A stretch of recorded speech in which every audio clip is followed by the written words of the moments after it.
Richard Rawlings was once a name that echoed through garages and living rooms across America.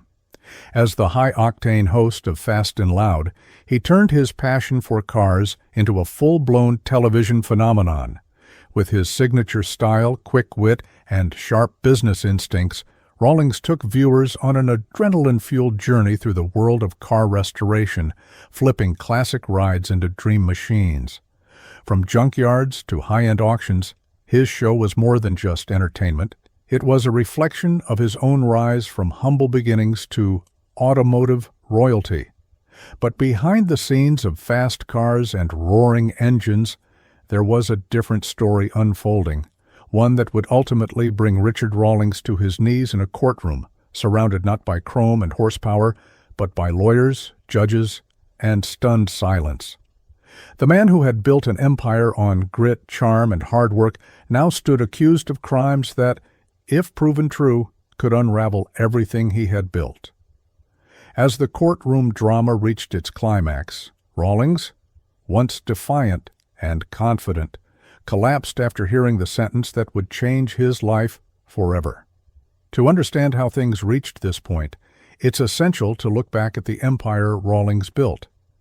Gas Monkey Garage wasn't just a shop, it was a brand, a cultural icon. What started in a small Dallas garage grew into a global enterprise. Shirts, hats, drinks, restaurants. Rawlings was everywhere. He wasn't just building cars, he was building a lifestyle, and people loved it. Millions tuned in every week to see what wild project he'd take on next. He had the look, the swagger, and the hustle to back it all up. Rawlings was more than a mechanic. He was a businessman with a nose for opportunity. Every deal he made, every car he sold, every camera that captured his signature laugh, it all added to the legend. But as with many fast rises to fame, the spotlight can sometimes hide the shadows. The pressures of maintaining a public image, running a sprawling business, and keeping the money flowing can push even the sharpest minds toward questionable decisions. In court, it wasn't his TV persona that mattered. It wasn't about how many Mustangs he restored or how many engines he rebuilt. It was about facts, figures, contracts, and intent. Allegations began to swirl about financial misconduct, mismanagement of investor funds, and tax irregularities. The man who had once inspired confidence in boardrooms and garages alike now found himself surrounded by legal experts dissecting every business move he had made over the past decade. The prosecution painted a damning picture. According to them, Rawlings had misrepresented financial projections to investors, used company funds for personal gain, and failed to report substantial income streams from sponsorships and merchandise. The defense countered that he was a creative entrepreneur, not an accountant, that any financial discrepancies were the result of poor oversight rather than malicious intent. But in the end, the jury had to decide whether the mistakes were honest errors or deliberate deception. When the sentence was finally read, the room was so quiet you could hear the shuffle of paper. The words fell heavy: a prison term, significant fines, and a mandatory surrender of certain assets. The weight of it hit Rawlings like a freight train. Witnesses described how his knees buckled, how he gripped the edge of the table, how his trademark confidence evaporated in an instant. Medical staff rushed to check his condition as the courtroom sat frozen, unsure whether they were watching justice or tragedy unfold. Outside the courtroom, reactions were mixed. Longtime fans expressed disbelief. Some clung to the hope that this was all a mistake, a misunderstanding that would soon be cleared. Others were angry, feeling betrayed by a man they had admired.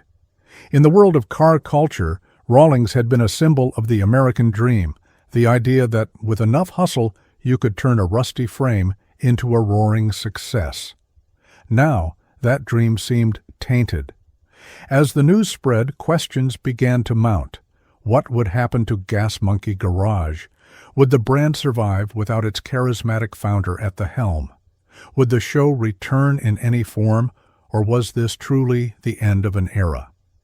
For employees, partners, and loyal fans, the future was uncertain. Some insiders suggested the business could be restructured, while others predicted a slow fade into memory. Whatever the outcome, one thing was clear: things would never be the same. The collapse of Richard Rawlings in court wasn't just physical, it was symbolic. It marked the crumbling of an image carefully crafted over years, where grit met glamour and mechanical genius met media stardom. When someone builds an identity so tightly wrapped around success and dominance, any fall hits harder, and Rawlings's fall was seismic. It was hard for fans to reconcile the man they saw every week on TV, joking around while restoring a 1968 Dodge Charger, with the figure slumped in a courtroom under the weight of a judge's verdict. But legal troubles don't materialize overnight. The truth is, signs of tension had been simmering beneath the surface for years. Sharp-eyed observers noted that Rawlings' empire expanded fast, maybe too fast. Restaurants, concert venues, clothing lines, sponsorship deals, a tequila brand, and even a music festival were rolled out under the Gas Monkey banner. For a while it seemed like everything he touched turned to gold. But in reality, rapid expansion without solid financial footing often becomes a house of cards. Behind the scenes, insiders hinted at internal conflicts, cash flow issues, and poor management of assets. Some former employees spoke of being pushed to meet impossible deadlines. Others pointed to ambitious deals that drained more money than they brought in. While the front-facing persona remained bold and brash, behind the curtain, the business was bleeding. And Rawlings was doing everything he could to patch the leaks, sometimes with duct tape and a smile, rather than sustainable solutions. When the investigation began, Rawlings tried to maintain composure. Publicly, he downplayed the accusations, calling them exaggerated and misleading. But privately, he was rattled. Legal battles are grueling, especially when they involve federal agencies with unlimited resources. Months of depositions, audits, subpoenas, and media scrutiny began to take their toll. The confident host of Fast and Loud found himself trapped in a slow-moving storm where each legal document was another wave threatening to pull him under. The court proceedings dragged on, bringing forward witnesses from inside the company, financial experts, and former partners. Some testified to Rawlings's brilliance as a marketer and businessman. Others described a man obsessed with image, willing to cut corners and stretch facts to keep the spotlight. Rawlings' lawyers fought hard, but the evidence piled up. Bank records, communications, accounting reports, all of it painted a picture of a man who may have let ambition cloud his judgment. When the prosecution presented its closing argument, it was a stark contrast to the television icon audiences knew. They portrayed him not as a TV host or a passionate car guy, but as a calculated businessman who had exploited his popularity to pull in investors, only to misuse their funds and cook the books. Whether or not this portrayal was entirely accurate, it stuck. The jury believed it. And when the time came to deliver the verdict, it wasn't just guilt they saw. It was the end of an era. The sentence handed down wasn't light. The judge made it clear that financial crimes of this scale couldn't go unpunished, especially when public trust was broken. Along with a substantial prison term, Rawlings was ordered to pay restitution to affected investors, dissolve certain business entities, and forfeit a significant portion of his personal wealth. The court also imposed a ban on holding executive positions in publicly traded companies for a number of years. Outside the courtroom, camera crews and reporters swarmed to capture the aftermath. It was the kind of spectacle Rawlings had once commanded with flair, but now it was out of his control. As the ambulance carried him out for medical evaluation after his collapse, the only sounds were clicking shutters and murmurs of disbelief. Gone were the revving engines and raucous laughter of Gas Monkey Garage. In its place was a quiet uncertainty about what came next. The ripple effects of Rawlings's downfall spread quickly. Gas Monkey Garage's operations were halted temporarily. Sponsors pulled out of existing contracts. Merchandise sales plummeted. The brand, once synonymous with rebel spirit and restoration magic, now bore a stigma. Employees faced layoffs, fans sought answers, and former collaborators scrambled to distance themselves. It was a public relations nightmare, and without Rawlings at the helm, no one seemed to know how to steer the ship. Yet amid the chaos, there were still those who defended him. Friends and close associates painted a more sympathetic picture of a man overwhelmed by the responsibilities of success, of someone who lost control in an effort to maintain what he'd built. They argued that Rawlings was no villain, but a flawed human who made bad choices under immense pressure. For these supporters, the courtroom collapse wasn't a sign of guilt. It was a sign of a man who had finally cracked after carrying too much for too long.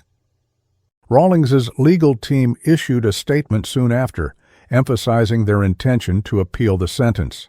They claimed the court had failed to take into account key evidence and witness testimony. Whether or not the appeal would succeed, it was clear that the road ahead would be long and difficult. Appeals can take months or even years, and during that time, Rawlings would have to navigate a completely different life from the one he once knew. Back at Gas Monkey Garage, a skeleton crew remained to maintain the shop. Some die-hard fans still made pilgrimages to the location, snapping photos in front of the now quiet garage doors. The social media accounts associated with the brand grew silent. Rumors swirled about potential buyers looking to acquire the intellectual property, but nothing materialized. It was as though the whole enterprise had hit pause, waiting to see whether its creator would return or be erased from its legacy entirely. There's something particularly tragic about the fall of someone who seemed to embody energy, drive, and relentless optimism. Richard Rawlings wasn't just a host. He was a symbol of going big or going home. He took risks, chased deals, and told anyone who would listen that he was building something that would outlast him. But in the end, the very ambition that propelled him forward may have been the same force that led to his collapse. In the aftermath of Richard Rawlings's courtroom collapse, the conversation shifted from scandal to reflection. The man who once stood atop a multi-million-dollar empire built from steel, grease, and roaring engines had now become a symbol of ambition unchecked. He had reached heights few in the custom car world ever dreamed of, and then fell with a force that shook the very foundation of his legacy. What remained in the wake of the legal fallout and public shock was a silence that felt almost eerie. Gas Monkey Garage, once buzzing with activity, now echoed with the absence of its founder's presence. The air of invincibility that surrounded Rawlings for years had vanished. He had become a cautionary tale for entrepreneurs, creators, and influencers everywhere, a reminder that success without structure, fame without accountability, and growth without limits can come at a devastating cost. Yet even in silence, Richard Rawlings remained a topic of constant discussion. Some were quick to write him off completely. They called him a fraud, a manipulator, someone who used charisma and confidence to hide deeper flaws. But others pushed back, arguing that he was a visionary who lost control, a man who believed too much in his own myth. To them, Rawlings wasn't evil, just human, fallible, vulnerable, prone to mistakes under pressure like anyone else. What complicated matters even more was that for every misstep, there had been genuine moments of inspiration. Rawlings brought attention to a niche community. He encouraged countless viewers to pick up a wrench, restore a forgotten vehicle, or start their own shop. He played a major role in giving automotive culture a modern identity, gritty, rebellious, and unapologetically loud. That influence couldn't be undone, no matter how far he fell. Inside prison walls, life moved differently for Rawlings. Reports suggested that he kept a low profile, rarely interacting with others, and spending most of his time reading, reflecting, and writing. Some said he was working on a memoir, a raw account of his life, his rise, and his fall. Whether that project would ever see the light of day was unknown, but many believed it could offer insight into a world few truly understood: the high-speed collision between entertainment, entrepreneurship, and ego. Outside, the world moved on. New shows emerged, new personalities filled the gap, and the custom car scene continued without him. But Rawlings's absence was still felt, especially by those who had grown up watching him build an empire one chassis at a time. His voice, his energy, his flair, they were hard to replace. Even his critics admitted that, love him or hate him, Rawlings had brought something unique to the table. He made people care. He made people watch. Still, the road ahead for him was filled with uncertainty. Upon eventual release, he would face restrictions, public scrutiny, and a damaged brand. The question wasn't whether he could return to TV or business, it was whether the world would let him. Would fans forgive? Would investors trust him again? Could he rebuild not just a company, but a reputation? Time has a strange way of reshaping public perception. People who fall from grace often resurface years later with revised narratives. They re-enter public life with humility, self-awareness, and a deeper understanding of their flaws. For Rawlings, that possibility still lingered. He could re-emerge, not as the cocky host of Fast and Loud, but as a humbled man with hard-won wisdom. But that version of his story would depend entirely on the choices he made from here on out. What's undeniable is that the collapse in court wasn't just a physical reaction to a prison sentence. It was an emotional breaking point, the moment all the pressure, guilt, and loss came crashing down. The look on his face, the sound of his body hitting the floor, the stunned silence that followed, it was a moment that will be remembered by everyone in that room. It wasn't just the end of a trial, it was the end of an era. And yet, from endings, new beginnings often emerge. Whether Richard Rawlings ever rebuilds his life or fades quietly into obscurity, his story will continue to be told. In barbershops and garages, in business schools and documentaries, his name will live on as both an icon and a lesson. A reminder that success can be thrilling but also dangerous, that fame can lift you and bury you, that even the fastest cars can crash. What remains now is reflection, not just for Rawlings, but for all who watched, supported, or idolized him. His fall isn't just about one man.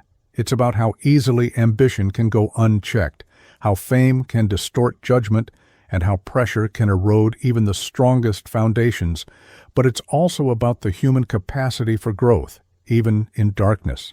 So as the doors of the courtroom closed and the media frenzy faded, the story of Richard Rawlings didn't end. It simply shifted lanes, from the fast and loud to the quiet and uncertain, from center stage to the back roads of reflection. Only time will tell whether this detour leads to redemption or remains a final sobering stop.